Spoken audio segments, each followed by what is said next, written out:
আচ্ছা, আমি এই বিষয়ে একটু অ্যাড করি। আজকে মাননীয় প্রধান উপদেষ্টা তিনি আমাদের দল গণ অধিকার পরিষদকে ডেকেছিলেন। আজকে দুটি বৈঠক অনুষ্ঠিত হয়েছে। রাজনৈতিক দলগুলোর সাথে যে বৈঠক, সেটি নিয়ে আমি পরবর্তীতে কথা বলবো। এরপরে নুরুল হক নূর সহ গণ অধিকার পরিষদের নেতাকর্মীদের উপরে যে বর্বর হামলা হয়েছে, সেই হামলার বিষয়ে জানার জন্য এবং সরকারের পক্ষ থেকে কি পদক্ষেপ গ্রহণ করা হচ্ছে সেটি আমাদেরকে অবহিত করার জন্য মাননীয় প্রধান উপদেষ্টা আমাদের সাথে একদমই আলাদাভাবে একটি বৈঠক করেছেন। সেই বৈঠকে আমি রাশেদ খান উপস্থিত ছিলাম, আমার পাশে দলের সিনিয়র যুগ্ম সাধারণ সম্পাদক হাসান আল মামুন ছিলেন এবং আমাদের ডাকসুর সাবেক ভিপি গণ অধিকার পরিষদের সভাপতি নুরুল হক নূরের সহধর্মিণী মারিয়া আক্তার রুনা তিনি উপস্থিত ছিলেন। মাননীয় প্রধান উপদেষ্টা ছাড়াও আরো তিনজন উপদেষ্টা সেখানে উপস্থিত ছিলেন। উপদেষ্টা আসিফ নজরুল স্যার, আদিলুর রহমান শুভ্র এবং পরিবেশ উপদেষ্টা রেজনা আপা। সেখানে খোলামেলা আলোচনা হয়েছে। সরকারের পক্ষ থেকে যেটি জানানো হয়েছে, নুরুল হক নূর সহ আমাদের উপরে যে হামলা হয়েছে, এই হামলার প্রেক্ষিতে আজকে সরকারের পক্ষ থেকে দুঃখ প্রকাশ করা হয়েছে এবং একই সাথে সরকার এই ঘটনায় অত্যন্ত উদ্বিগ্ন সেটি তারা আমাদেরকে জানিয়েছেন। সরকার আরো যেটি আমাদেরকে জানিয়েছেন, মাননীয় প্রধান উপদেষ্টা, যেহেতু নুরুল হক নূর আওয়ামী ফ্যাসিজমের বিরুদ্ধে লড়াই করতে গিয়ে 22 বার হামলার শিকার হয়েছেন এবং সর্বশেষ অন্তর্বর্তীকালীন সরকার আমলে যেভাবে দুটি বাহিনীর সদস্যরা তাকে চারিপাশ থেকে ঘিরে ধরে রক্তাক্ত করেছে, মাননীয় প্রধান উপদেষ্টা তিনি এই ঘটনায় উদ্বেগ প্রকাশ করেছেন যে আমাদের আমলেও যে ছেলেটি আওয়ামী লীগের আমলে এতটা মার খেলো, সে যদি আমাদের আমলেও মার খায় সেটি আমাদের জন্য অত্যন্ত দুঃখজনক।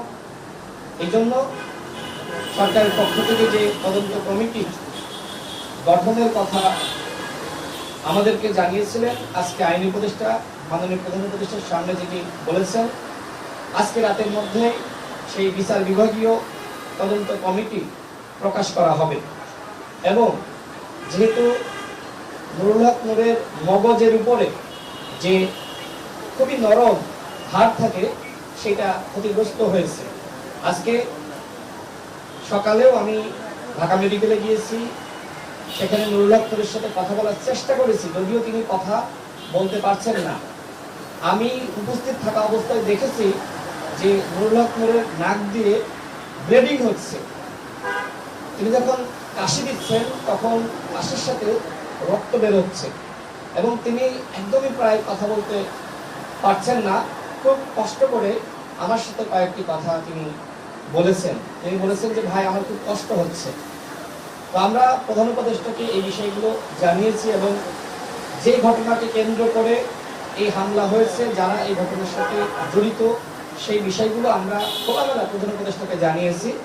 সামগ্রিক বিষয় শুনে তিনি আমাদেরকে জানিয়েছেন সরকারের পক্ষ থেকে সিদ্ধান্ত নেওয়া হয়েছে নুরুল হক নূরকে উন্নত চিকিৎসার জন্য বিদেশে নেওয়া হবে এবং এটি সরকারের চূড়ান্ত সিদ্ধান্ত, সেটি সরকার আমাদেরকে জানিয়েছেন। অর্থাৎ যারা হামলা করেছে তাদের বিরুদ্ধে সরকার ব্যবস্থা গ্রহণ করবে। নুরুল হক নূরকে উন্নত চিকিৎসার জন্য বিদেশে নিয়ে যাওয়া হবে এবং পরিবারের প্রতি তিনি সহমর্মিতা প্রকাশ করেছেন। তিনি আশ্বস্ত করেছেন আমাদের নুরুল হক নূরের সহধর্মিণীকে তিনি যেন একদমই টেনশন না করেন। নুরুল হক নূর এই সরকারেরই পার্ট, মানে এইভাবে বোঝানোর চেষ্টা করেছেন যে আপনারা তো সরকারের বাইরের কেউ না, এই রাজনৈতিক দলগুলোর সম্মতিতে এই সরকার গঠিত হয়েছে।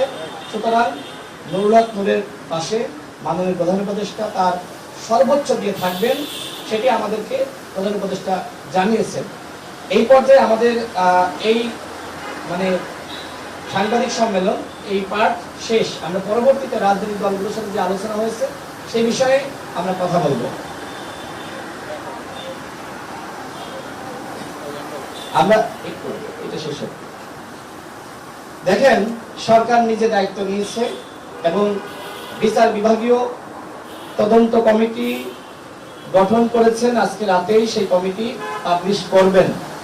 যেহেতু এই ঘটনার সাথে সেনাবাহিনীর কতিপয় সদস্য এবং পুলিশ বাহিনীর কতিপয় সদস্য জড়িত, সরকার তদন্ত করে এই ঘটনার ব্যবস্থা নেবেন সেটি আমাদেরকে জানিয়েছেন। তারপরেও এই ঘটনায় যেহেতু ভুক্তভোগী নুরুল হক নূর, তিনি আসলে মামলা করার অবস্থার মধ্যে নাই, তারপরেও আমাদের দলের আইনজীবীরা তারা মামলা করার ব্যাপারে তারা এখনো পর্যন্ত আলোচনা করছেন। আশা করি আমাদের দলীয় ফোরামে আলোচনা সাপেক্ষে এবং একই সাথে যিনি ভিকটিম নুরুল হক নূরের সাথে আলোচনা করে আমরাও আমাদের দলের পক্ষ থেকে আইনি ব্যবস্থা গ্রহণ করব।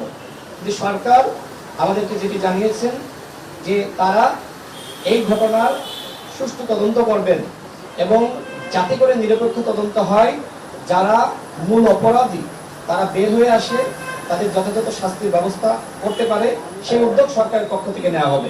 ধন্যবাদ। আমরা পরবর্তী বিষয়ে আলোচনা করব দ্বিতীয় পার্টে।